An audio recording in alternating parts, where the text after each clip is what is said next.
はい、YouTube、オーノマン TV のオーノマンです。本日の動画は、久しぶりに家計の見直しシリーズです。今回のテーマは、光回線です。子供部屋おじさんの私は、昨年、親父が亡くなった後、自宅のこちらの項目の見直しを行いました。目的はもちろん、毎月の支出を下げるためです。気になる方はどうぞ、過去の動画もご覧ください。これまで私の自宅で使っていた光回線は au 光 @nifty になります。親父が使っていた携帯が au だったので多分セットで申し込んだと思われます。なぜプロバイダーは nifty を選んだのかは分かりません。それまでの au 光の月の料金は5610円でした。もちろんこの料金は生前親父が支払っていました。そして今回私が選んだ光回線はニューロ光になります。私がニューロ光を選んだ理由は、私が使用しているスマホの回線がニューロモバイルだったからです。私は Apple Store で買った SIM フリーの iPhone を使ってます。ニューロモバイルだと通話付きの 3GB の容量で月たったの500円です。しかも光回線も利用するとセット割引もあります。ちなみに今回の動画は案件ではありません。こちらは工事前の状態になります。左から ONU、バッファローの Wi-Fi ルーター、そしてホームゲートウェイになります。電線から来た光回線をデジタル回線に変えるのが ONU です。そこからホームゲートウェイに来てルーターから Wi-Fi を飛ばします。ちなみにこのホームゲートウェイからも Wi-Fi を飛ばすこともできますが、別途アンテナをレンタルする必要があります。多分親父はレンタル代がもったいなかったので Wi-Fi ルーターを買ったと思われます。私は機器を取り外す前の状況を見て驚きました。なんと壁から光ケーブルが1、2、3と3本あるではないですか。1本目は解約する前の au、 2本目はこれから使うニューロ光、そして3本目は多分昔使っていたフレッツ光かなんかのケーブルです。今回ニューロ光はニューロ光で新たにケーブルが引かれたのでありました。そして私は今回ニューロ光の申し込みをニューロのホームページからではなくて価格 .com から行いました。ここが今回のミソになります。もちろんニューロ光のホームページから申し込んでもそれなりの特典があります。しかし価格 .com から申し込むとさらなる特典がつくのであります。このことはパソコン博士の大輝さんも動画にしていました。大輝さんが言っているのだから間違いありません。ただ申し込みには何点か注意が必要です。まず1つ目、ニューロ光の場合全国対応していません。我が北海道は対応していますが結構未対応な地域があります。いずれ全国対応になるとは思いますが、次に2つ目、手続きはすべてネットのみになります。価格 .com からの申し込みはもちろんのこと、工事の日程を決めるのもです。ニューロ光は工事が2回必要なのですが、このようにどちらもネットから自分の都合の良い日を選ぶ感じになります。私は残念ながら独身なので、工事は仕事が休みの日しか選べません。ただ工事日は日曜日も選べたのはグッドなポイントです。もし家に常に誰かいる家庭や自宅で仕事されている方だったら、この2回の工事完了は最短1月かからないと思います。2回の工事を終え無事ニューロ光が開通しました。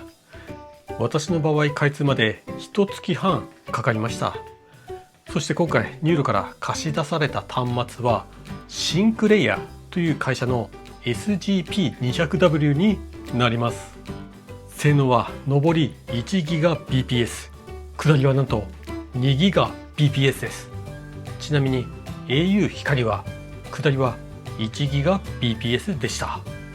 気になる料金は価格 .com から申し込んだ場合だと3年契約で月3980円。ちなみに3年経過後の料金は月5200円です。どうです？ au 光の月5610円なんてバカらしくないですか？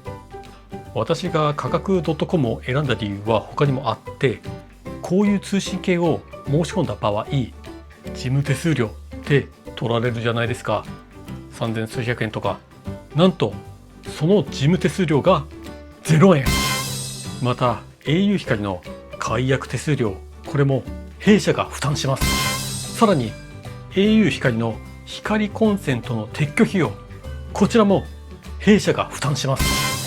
ちなみに私はニューロ光を正式に申し込む前に、現在の利用状況下での au 光とニューロ光の料金を比較しました。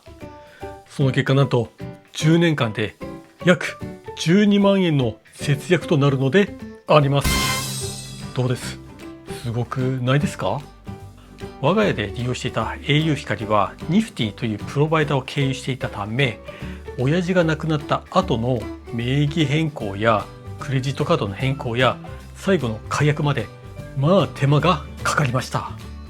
その変更内容によって au とニフティの両方に連絡しなければならないんですよ。そして紙の変更届が届いてそれを送り返すみたいな、なんもさ、マイページから変更させてくれよって感じです。ニューロ光の場合は窓口はもちろんニューロのみです。 au 光の解約はプロバイダーのニフティが対応だったんですけども、光コンセントの撤去について私は電話で尋ねてみると、撤去するかしないかはお客様にお任せしますと言われたんですよ。つまり解約したからといって必ずしも光コンセントを撤去する必要がないってことなんですよ。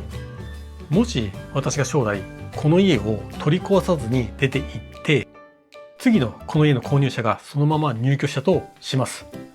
仮にその人が au 光の利用者ならそのまま工事なしですぐ光回線を利用できるってことなんでしょうね。だから親父はフレッツ光の光コンセントを撤去しなかったのかもしれません。でも私は au 光の光コンセントは撤去します。なぜなら撤去費用が出るからです。フレッツ光の光コンセントもいずれ撤去したいですね。キャッシュバックの受付は開通数ヶ月後になりますが、ご覧のように無事私の銀行口座に解約違約金と撤去費用が振り込まれたのでありました。また今回私は光電話も申し込んでました。いわゆる家電ってやつです。家の電話を使うことはまずないのですが、昨年親父が亡くなった時、この家の電話から親戚に連絡したりしていたので、とりあえずしばらく家の電話を置くことにしました。電話番号はもちろんそのままです。光電話の料金は月500円。ただ一つ腹が立つのが番号表示が月400円の有料オプションなんですよ。スマホならかかってきた電話番号が無料で表示されるのが当たり前じゃないですか。それなのに家の固定電話だと番号表示が有料。本当ひどい話です。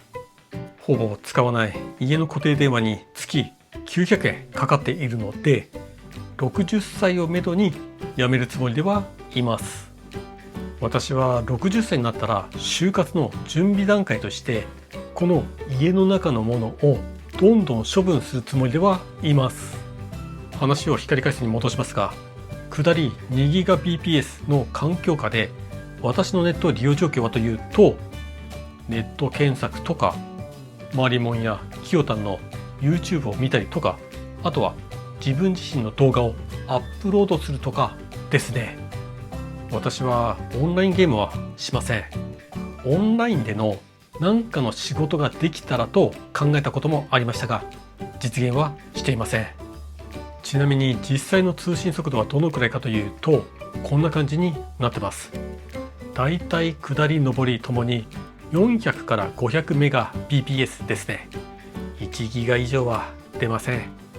ただし下りに関して言えば調子が悪い時がたまにあります。ご覧のように何これって速度になったりします。これがニューロ光の実力なのか、それともこの端末のせいなのか。